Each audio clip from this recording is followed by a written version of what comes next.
पिछले कई दिनों से लगातार यूपी पुलिस सिपाही परीक्षा भर्ती में पेपर लीक मामले को लेकर अभ्यर्थी लगातार प्रदर्शन कर रहे थे। अमृतसर की पावन धरती, प्रकाश पर्व का शुभ दिन, एक परंपरा की शुरुआत। मुख्यमंत्री तीर्थ यात्रा योजना। अब हर उम्र और हर तबके के लोग अपने अपने तीर्थ स्थलों का सफर कर सकेंगे। नांदेड़ यानी खंड श्री हुजूर साहिब तख्त। बस भगवंत मान दे बहुत शुक्रमान है, साडा बेटा है भगवंत मान। मुख्यमंत्री मान ने इन हजारों बूढ़े माँ बाप के लिए एक बेटे का फर्ज निभाया है, जिसके बाद सूबे की योगी सरकार ने बड़ा फैसला लेते हुए परीक्षा को रद्द कर दिया और 6 महीने के अंदर फिर से परीक्षा कराने के आदेश भी दिए। इतना ही नहीं, मुख्यमंत्री योगी आदित्यनाथ ने साफ साफ कह दिया है कि जो आरोपी हैं उनके खिलाफ सख्त कार्रवाई की जाएगी। लेकिन अब ये मुद्दा छात्रों से हटकर यूपी की राजनीति में एक नया सियासी उबाल ला दिया है। आपको बता दें कि यूपी सरकार द्वारा परीक्षा को निरस्त करने के आदेश के बाद अपना दल कमेरावादी की नेता पल्लवी पटेल की प्रतिक्रिया सामने आई। उन्होंने यूपी सरकार के इस फैसले को अधूरा बताया और कहा कि 15 दिनों के भीतर या लोकसभा चुनाव की अधिसूचना से पहले यूपी पुलिस भर्ती एग्जाम को फिर से आयोजित कराया जाए। देखिए, ये निर्णय जो आया है ये अधूरा निर्णय है।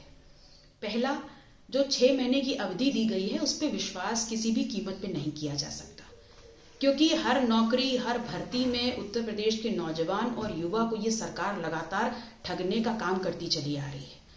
और इस देश की जो न्याय व्यवस्था है उसका मूल मंत्र जो है, मूल जो सोच है, उसमें से एक है कि अगर न्याय मिलने में देर है तो वो भी अन्याय की कैटेगरी में आता है।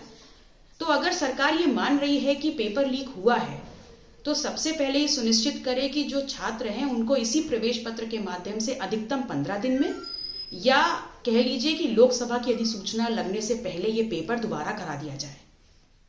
दूसरा, इस प्रदेश की सरकार में बैठे जो उप मुख्यमंत्री हैं वो सिरे से नकार रहे हैं कि पेपर लीक हुआ, लेकिन माननीय मुख्यमंत्री जी का निर्णय कहीं ना कहीं उस व्यक्ति को संदिग्ध करता है।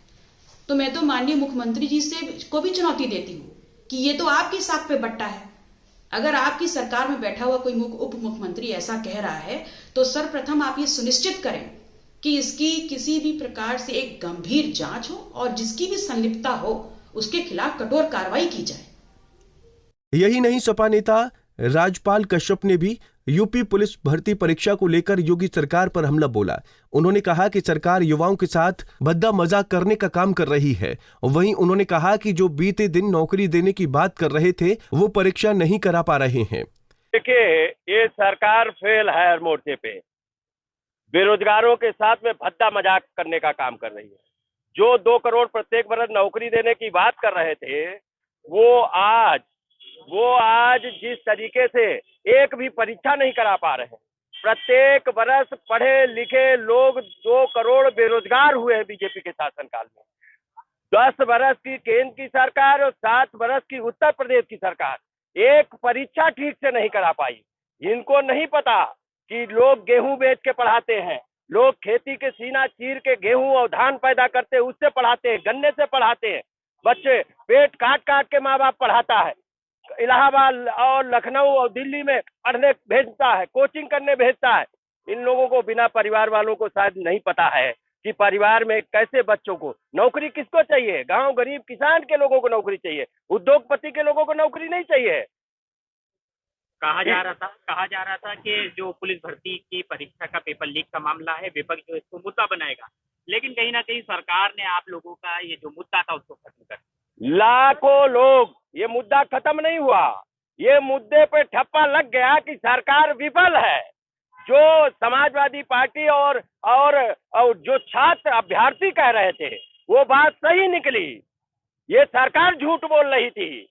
हर पर्चा लीक हो जा रहा, आरओ का पर्चा लीक हर चौराहे पे बिक रहा। पुलिस भर्ती, पता है अरबों रुपए इन्होंने फार्म से कमाए हैं, बेरोजगारों के गाड़ी कमाई, अरबों रुपए इन्होंने खजाने में भरा और चुनाव में लुटाएंगे। चुनाव लोकतंत्र लूट तंत्र बचा दिया इन्होंने। 3 दिन बाद राज्यसभा चुनाव भी होने जा रहा है, उसको कैसे देखते हैं? राज्यसभा चुनाव में हमारी पार्टी जीतेगी और बीजेपी हारेगी। आज बड़ी बैठक भी बुलाई है। अब बैठक तो होगी, और लेकिन जिस तरीके से बेरोजगारों के साथ में बीजेपी ने भद्दा मजाक किया है, नौजवान और किसान के ऊपर लाठी चल रही है, किसानों के ऊपर लाठी चल रही है, गोली चल रही है। यही नौजवान किसान इस बार दिल्ली से हटाने का काम करेंगे और माननीय अखिलेश यादव जी के नेतृत्व में और पीडीए के साथ में एनडीए को हटाने का काम करेंगे, इंडिया को जिताने का काम करेंगे। युवाओं के भविष्य को देखते हुए सीएम योगी ने बड़ा फैसला लिया है, लेकिन यूपी की सियासत में सरकार के खिलाफ विपक्ष की ओर से किए गए हमले अब भी कम होने का नाम नहीं ले रहे हैं। पंजाब केसरी टीवी के लिए लखनऊ से अश्विनी कुमार की रिपोर्ट। हमसे जुड़े रहने के लिए हमारे YouTube चैनल को सब्सक्राइब करें और नई वीडियो की नोटिफिकेशन के लिए बेल आइकॉन को दबाएं। अगर आप ये वीडियो Facebook पर देख रहे हैं तो लाइक जरूर करें और ज्यादा से ज्यादा शेयर करें। धन्यवाद।